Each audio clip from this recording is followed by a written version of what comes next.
Oscar Gonzalez. How you doing, my man? I'm doing great, man. How are you? Good, good. So listen, let me set this up for just a second for our viewers. If you are an insurance agent, heck, doesn't even matter if you're an insurance agent, but if you are somebody that is either doing your own marketing on your own or aspire to do your own marketing, this podcast was meant for you. This is the reason why I have Oscar on. Oscar is probably one of the most intelligent and experienced and articulate people I've ever talked to when it comes to building marketing campaigns. And so I wanted to pick your brain today on a lot of questions that I get on a daily basis from our followers. Let me start with this question. And there's a lot of different types of ways we can market. We'll get into all of them. Let's start with telemarketing. Let's start with phone calls for a second because there's a lot of stuff out there right now. Contact rates going down, companies putting blocks so you can't get through them. Obviously, the new iOS system with Apple is changed. Tell everybody some ways that might help them as far as improving their contact rates and actually getting through to the people they're trying to right now that they may be getting having less success than they were yesterday. Yeah, absolutely. I appreciate being on here and you having me on. It's good to connect. And yeah, I think this is a very hot topic that if you're in phone sales, and obviously the insurance business now more than ever, we see so many agents moving into phone sales. Years ago, it was a lot of door knocking, but now in phone sales, you have to be able to know that your calls are being delivered to the numbers that you're calling. You just mentioned iOS 26, and they're blocking numbers, they're blocking calls, and the users aren't even going to get them unless you are saved on that person's phone. And so one of the big things that's happening now is sending contact cards to people as soon as that lead comes in. You want to send them via text the contact card so the user saves it in their phone. And when you call them, that call actually goes through, right? So that's speaking specifically to iOS 26 and the new settings. And of course, those settings can be changed by the user, but they come standard. And so, unless the person goes into their settings and changes it, these calls are likely not going to go through. The other thing, real quick, is you have to make sure that you're checking the phone numbers that you're calling from. So if you're using any type of dialing platform, and there's so many of them out there, but you have to make sure that those numbers are not coming up as spam likely. So testing those numbers, I would say once, twice a month is key to continued success and higher contact rates. So important. And testing is as simple as calling friends, family that have the different providers, T-Mobile, AT&T, Verizon. Call those people. Make sure that they can confirm that your numbers are not coming up as spam likely. Or if the number goes directly to voicemail, they might not even hear it ring, but you as the agent, you're literally sitting there, the phone is ringing, the user's phone is not ringing. You're just the carrier has blocked that call from coming in. So these are the very, very important things, and we can get into obviously more details about it, but at its core, these are the fundamentals that you have to be checking like right now. All right. So I love that. That's step one. If you're creating leads or you're calling somebody you've never talked to before, step one, send the lead card to them so they know Yeah. who you are. On the testing thing though, so what do you do if all of a sudden it's not working properly and it is going to spam? What's the fix? Well, depending on the dialer system that you're using, they all have different options to work, right? So most dialers out there, and if we're talking about like the main one, right? If you talk about in the insurance business, which is high level or some white label version of high level that's out there, most of them are using Wave Dialer, right? That's what's integrated into Go High Level, or they're just dialing directly through the CRM. And so within the CRM, there are things that you have to make sure. So number one, you want to register those phone numbers through the platform, right? You want to do the shaken and stir registration. You want to do the business registrations on sites like Orion, sites like Haya. And what these things do is you register your phone number, and on the back end of it, it gives the phone number validity, right? It connects who is actually calling, who's behind that business phone number. So the agent, their agency name, the business name, what's registered with a state if you are incorporated. And so those are really, really important things. If you're dialing people from any type of dialing platform, you should 100% have those numbers registered. And again, in all cases, the dialing platform gives you the ability to properly register those phone numbers. Now, I'll give you a little like behind the scenes of how those phone numbers work and how the carriers actually like look at this stuff, right? And so the carriers grade a phone number or a DID, right, which is what a business number is. It's a DID. They are given an attestation grade, A, B, C, D, right? And depending on that grade is what the carrier utilizes to either determine if that call is actually going to go through to the person that you're calling or not. Obviously, an A grading is the highest possible and means your calls are going to go through just about every time you call any phone number.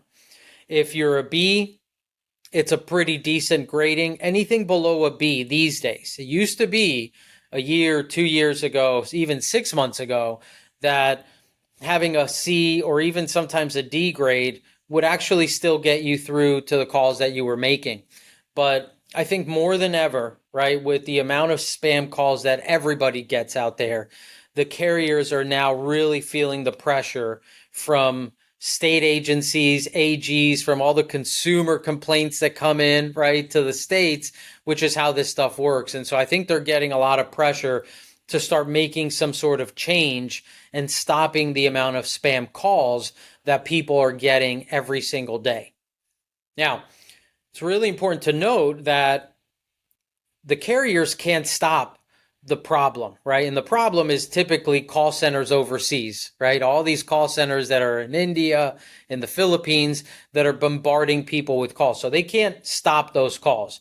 But what they can do, which is what they're doing now, is they're slowing down the amount of calls that they let through.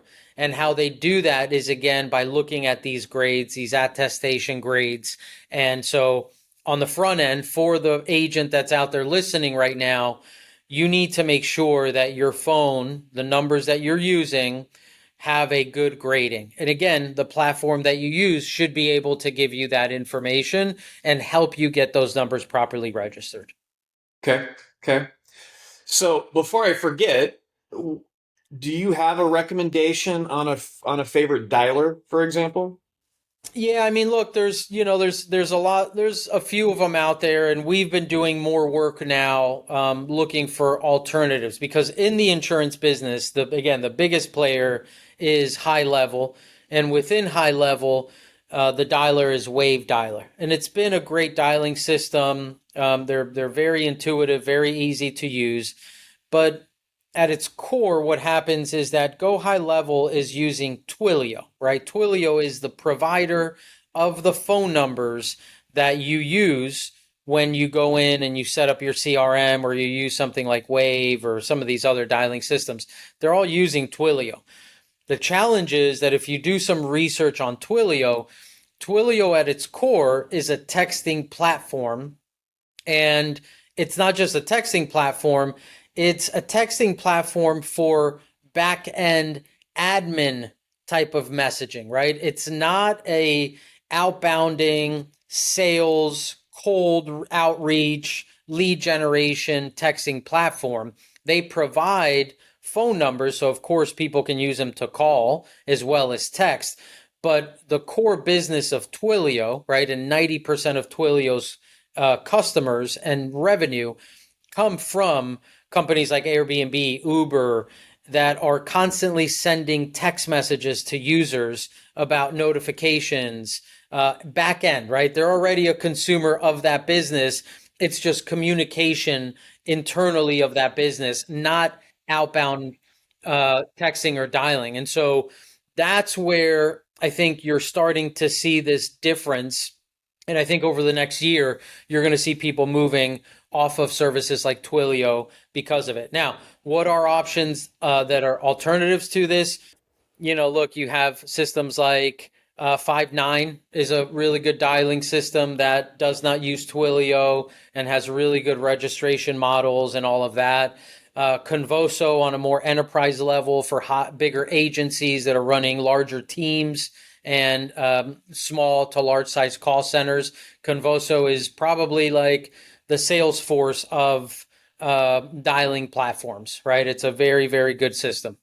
Okay, let me shift gears with you for just a second off of the phones and dialers for a second. I've been preaching for 5 or 6 years on my YouTube channel and everybody I talk to about actually using CRMs. Mm, And what's crazy is I bet you, and I'm making this number up, but I feel like, 5 years ago, it was single digit percentage wise of the number of agents and agencies out there that even had a CRM.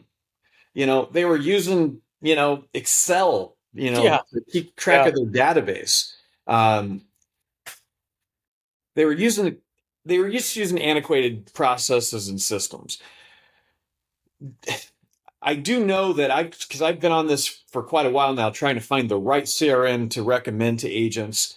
It does seem like everything is a go high level based product. Is Yeah. there other options? Are there other things that we should be talking about other than go high level? I mean, look, I think that they provide such a easy setup and they provide all the tools that you need. So I think when you talk about like the actual CRM, like contact management, funnels, websites, and everything else that they provide, it's really hard to compete with them. I think it's very, very difficult. You really need to look at again, Salesforce, but that's a more of a team platform. It's very expensive. And so I think for the value, right, for the cost, it's really hard to go against go high level in what they provide. I haven't had the greatest experience from a setup standpoint, but Agent CRM is a company out there. It's go high level, but Yeah. it's got a lot of the drip marketing and a lot of the content is already written for you. Um, I haven't found it to be aces yet, but it does have it from a setup standpoint, it does put you kind of on step number 4 versus going directly to high level and saying, all right, I want to build out my own customized CRM. Oh yeah. Yeah. Yeah. I think But if like you the first step is, to people out there, if you don't have a CRM, man, you're going to cap yourself from a growth standpoint if you don't get into the 21st century and start using an actual CRM. you need it, you got to have it. I think if you're not at this day and age, if you're not using a CRM and the components within a CRM, the people that are taking business Yeah. away from you. Yeah. All right. So listen, you have thousands of agents that you work with. And correct me if I'm wrong, but to give it a name or a title, you're helping them with branding and lead generation and really putting a total package together. So let me ask you a first question on this. How important do you think branding is? Because I know everybody wants to get in, and really at the end of the day, they just want to get leads coming into them. Mhm. And I think a lot of people shortcut, how much money, time, or effort to really put into the branding part of it. How much value do you put into that, and what percentage of my allocated funds should be towards just branding, and how much of it should be focused on lead gen? That's a great question. I think that it really depends on where you are in your journey of starting insurance. I think when an agent just gets licensed and they're coming into this business, I think they need to figure out if this is even the right avenue for them before they go into branding. That's my personal opinion. And so I think they should probably in those first 90 days, I would say not really allocating much towards branding, but rather determining if this is the business that's going to work for you. Are you cut out to, work on the phones or go knock on doors and then are you good at sales, right? Can you improve in sales? Can you become a good salesperson? Because at the core, that's what this business is about. And so I think for me, and that's what I did when I came into this business. I heavily focused on a little bit of branding, but mainly when I started bringing agents on, my strategy was always as an agent and bringing agents on was, can you make calls? Can you sit there and have the discipline to dial 100 times a day, 200 times a day, or can you sit there and take live transfers and wait for calls to come in? And then are you coachable? Can I train you to become a good salesperson? Well, let's assume that they're past that checkpoint. Let's Right. assume that they're all in. Yeah, I think if they are, then I think branding is a very important thing now more than ever, right? Because branding is what sets you apart, right? Branding is in the sea of all the competition that's out there. 95% of agents are not branding themselves. And I think consumers now more than ever want to speak to people who are uh, relatable to them, who they can find online, right? Who they can go on Facebook and see that they have some sort of brand, that they have some sort of presence. And so it's tough again, to determine, well, how much money should I be spending towards branding? But I think a good number, right, if to start off should be, 20% of your money, 10, 15, 10 to 20% of your revenue that you're making should go towards building your brand and creating that. Well, and it's always been an overlooked part of marketing. Yeah, And in this business, which in my opinion, our target market, I know there's insurance products that people sell all the time to younger people, but in my opinion, the target market really is seniors, at right. least in my realm. And they're of an age group where just a simple website, if you don't have that, your credibility is less than if you did. Agree. In the world of insurance sales, it's all about credibility. It's all about, do they like you, trust you, and think you know what you're talking about? So, again, we talk about elementary steps like having a CRM.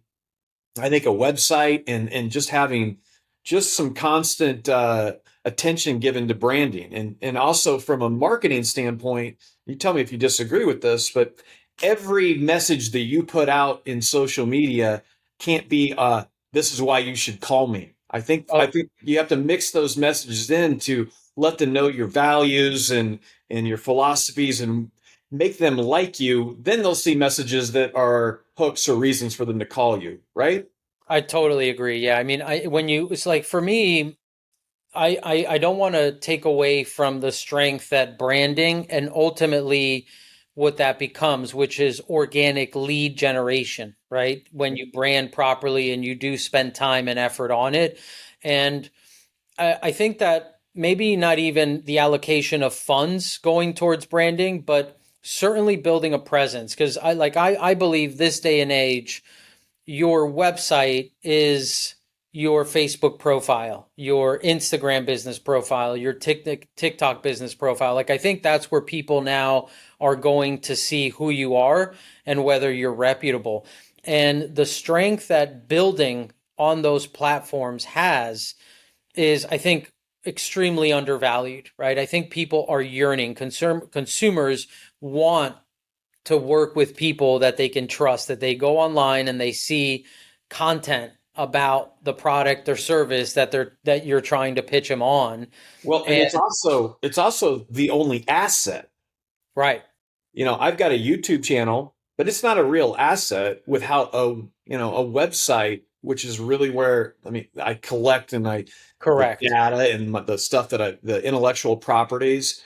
I think that also gets overlooked a lot too. Agreed. Yeah, no, I totally agree. And and it's interesting, like you said too, like, if you're gonna build a brand, especially like on social media, right? Which is what we've like most of our business comes from just organic content that we put out. And I think if you're going to go that route, it's really important that you focus on value and educating versus like selling, right? Just educating people on what your product or service is.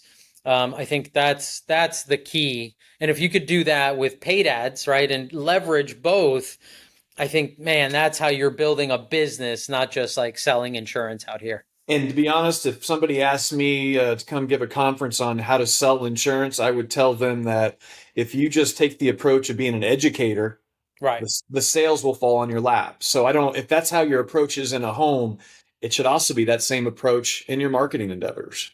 Agreed. So tell me what your favorite platforms are that you guys use right now or that you like the most. You're a TikTok guy, yeah? Well, yeah, we use all platforms. For us, it more is driven by audience, right? So, what audience and where are they? So, if we're talking about within insurance, like final expense, then obviously there's a tremendous amount of that 50 plus audience on Facebook, right? That's become the platform for the 45, 50-year-old plus. TikTok is starting to grow more and more now that the China ban talks have kind of gone away. And as of recent news in the last day or two, it looks like they're striking a deal now. And so I think you're seeing that older audience come back in there.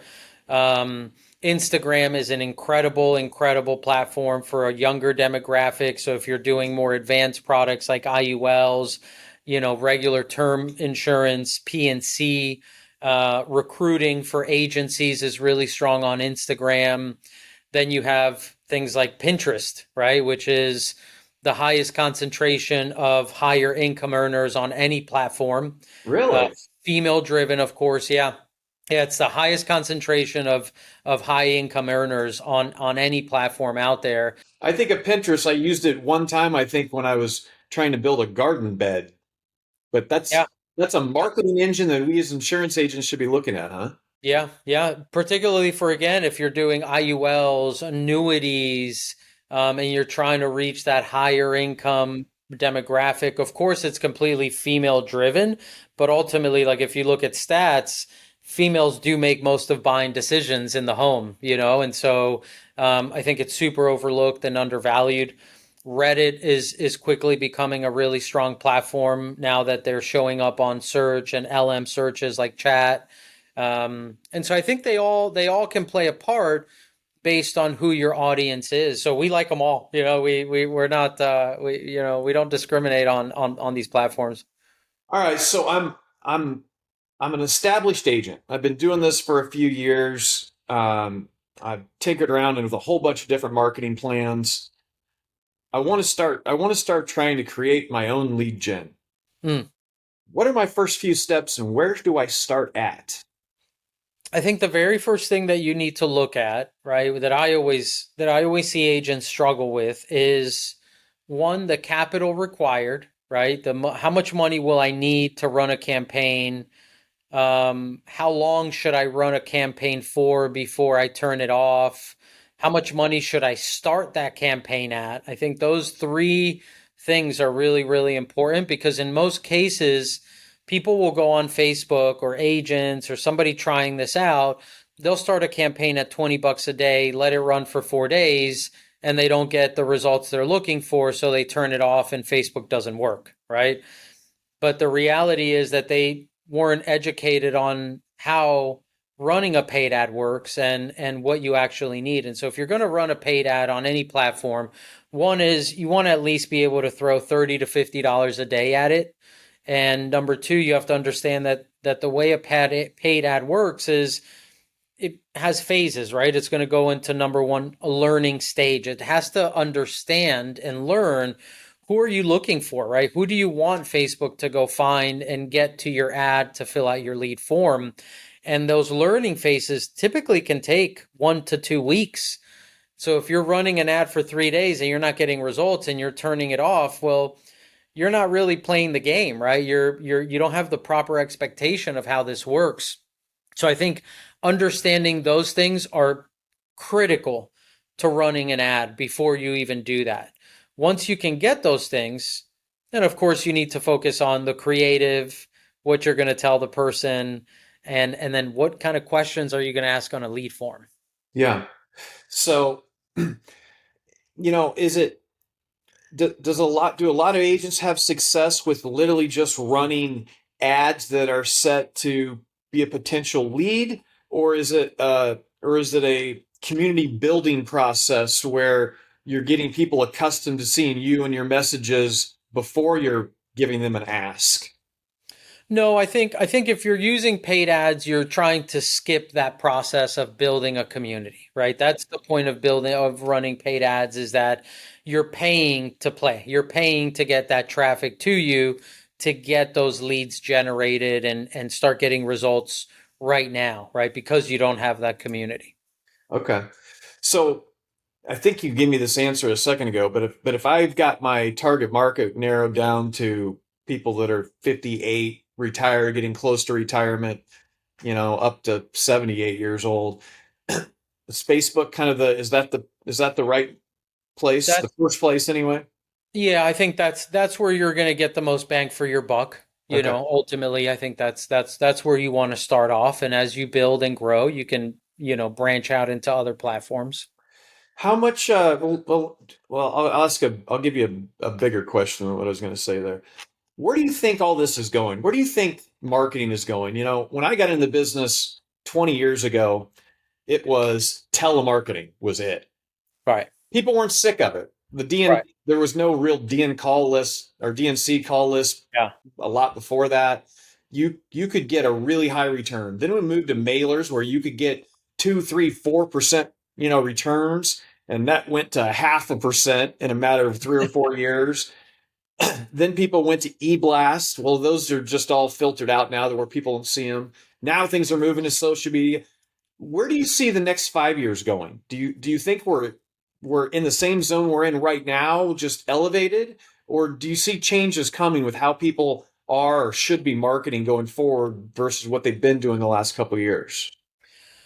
I think everything works in cycles. I think if you look at history itself, I think things go, things come, and then they come back. And so I think over the next 5 years, what I think you see is a combination of things, right? I don't think that one, telemarketing will continue, right? I think even with all these changes and things that carriers are implementing to prevent so many calls coming through, that doesn't mean people are going to stop buying things over the phone, especially something like insurance, because it's extremely convenient.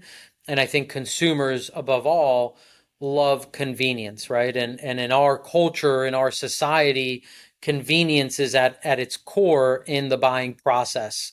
And so I don't think that goes away. But what I do think changes is the idea that not having this presence, right, brand, can still yield you the same results as they have been for so many years, right? I do believe that especially with AI, right? With the introduction of AI and, in the next year, even now, you're seeing it, we're using, a lot of AI video generation. In the next year, it's going to be pretty difficult to tell the difference between an AI person and a real person. And so I think you have to be able to set yourself above all of that. And you can only do that by building your brand. And so I think that's what over the next 5 years, the winning businesses will really be doing is focusing on branding, building their own presence and their own content versus leveraging so much lead vendors and generic type of marketing. So that was going to be my next question, was to talk to you about AI. You mentioned that already. Obviously, I think most people that are doing any type of marketing on their own, they figured out that AI is amazing for content creation. Are Yeah. there other elements that people not in the know are using AI for right now when it comes to a marketing standpoint? Yeah, I mean, we've implemented it completely in our business. So like I went from having, a multiple number of VAs that were manually running ads to now running AI applications that are checking our campaigns 24/7, making adjustments, triggering videos or images being created completely through AI without a VA ever having to do much other than like reviewing, approving it, and then loading it into that campaign. Um, and so, yeah, I think that to be quite frank, I actually think that AI within creating of video and images, it's actually behind to the capabilities that it has on admin work, right? And I don't think enough people out there are using AI in the admin side of their business. And I think that is an incredible tool. I think that's where an opportunity is for sure. So give me a practical example of what you're talking about. I'm an insurance agent. Maybe I've got a processor or secretary, and I've got some sub agents, and we're doing, life and health business. Give me an example, a practical example of what you're talking about there for using AI for admin. What could it do for me? Yeah, I mean, you could manage your entire book of business through, you can build an Airtable and have an AI system that or an AI agent that is reaching out to those customers, that is following up on coverage, that is managing timelines on your book of business. Um, Gosh, I mean, you could have an AI system that's calling carriers, right? Because a lot of the work that happens once you have a book of business is a customer calls and says, "Hey, I need to make a change," or particularly like in health, right? Let's take health as an example. Um, you know, Clients call throughout the year, right? Hey, I want to make a change. Hey, I want to add this. I want to do that. You could be leaning on AI to do a lot of that by building a AI Q&A section on your website, right? Let's say that a client comes in and starts asking questions on a chat. You shouldn't be answering that, right? That should be something that an AI system is now very capable of doing if you link it to ChatGPT, Gronk, any of these things. So Yeah, just I'm going to show my age here for a second, but is it a specific AI program to do some of the things you just said like that, or are we literally just talking about Chat GPT or Gronk or the Well, ones? so Gronk, ChatGPT are the platforms that provide the substance, right? The actual answers, the meat and potatoes of what that person might be looking for.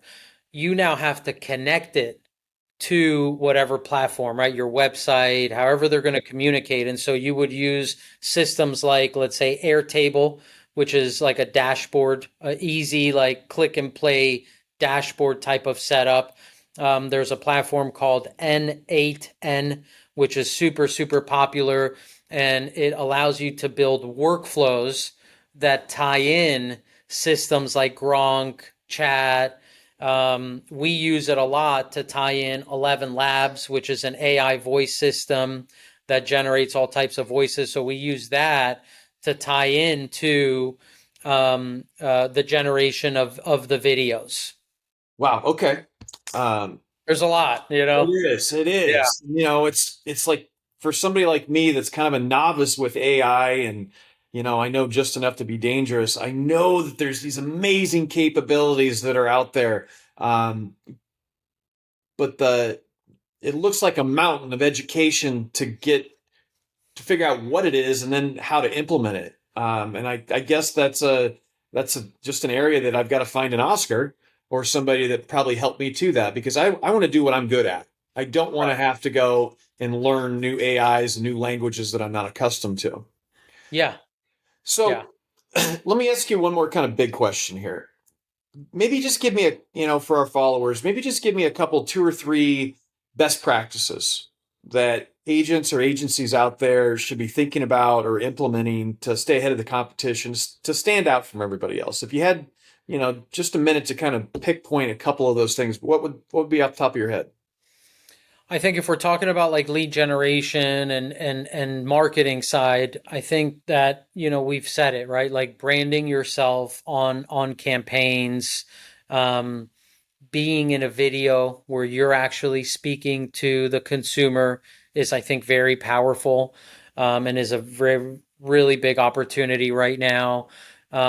Leaning into that personal side of the business and into the consumer, I think is something that, again, undervalued. Not enough people are doing it. Everybody is, buying leads and where do I get leads? And I need more leads. I need more leads. But that's easy, right? I think that the ones that are doing little things like this, and again, it doesn't take much. It doesn't take a lot of money. It doesn't take a lot of budget for you to run a 20, 30-second video and use that as an ad, and start testing to build not just that brand, but also put you in that position where you start leaning into maybe something that you're uncomfortable with, right? Like being on video or making an ad.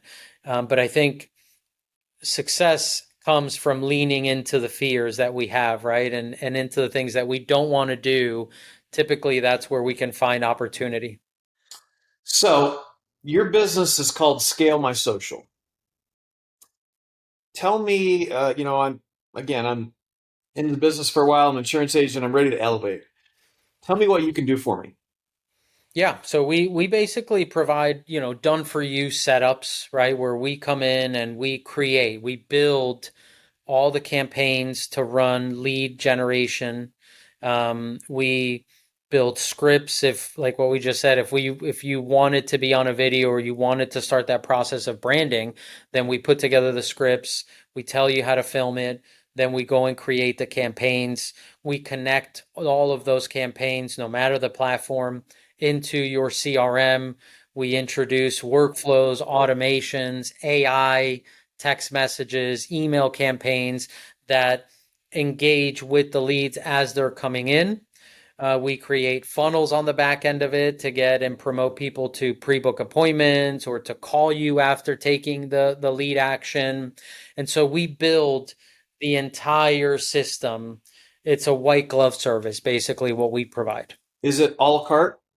So as far as what services and stuff I think I need, or I think I can do on my own, or I need help with? Yeah, we have certain, our standard programs, which are pretty simple and include everything, which is what most people are looking for, the average agent. And then, of course, I deal a lot with agencies that say, hey, I already have my CRM, I have my automations built in. I just need the marketing piece, right? I just need the lead generation piece. And so, absolutely, we would just focus on building and sustaining and managing that portion of it. Okay. Well, Oscar, I so appreciate your time today. This is some insight and some niche stuff that I'm not capable of talking about, and I haven't ever had anybody on my podcast or on my messages yet that were. So I so appreciate you coming on with me today. Why don't you tell everybody how to get a hold of you in case this might be something they want to explore?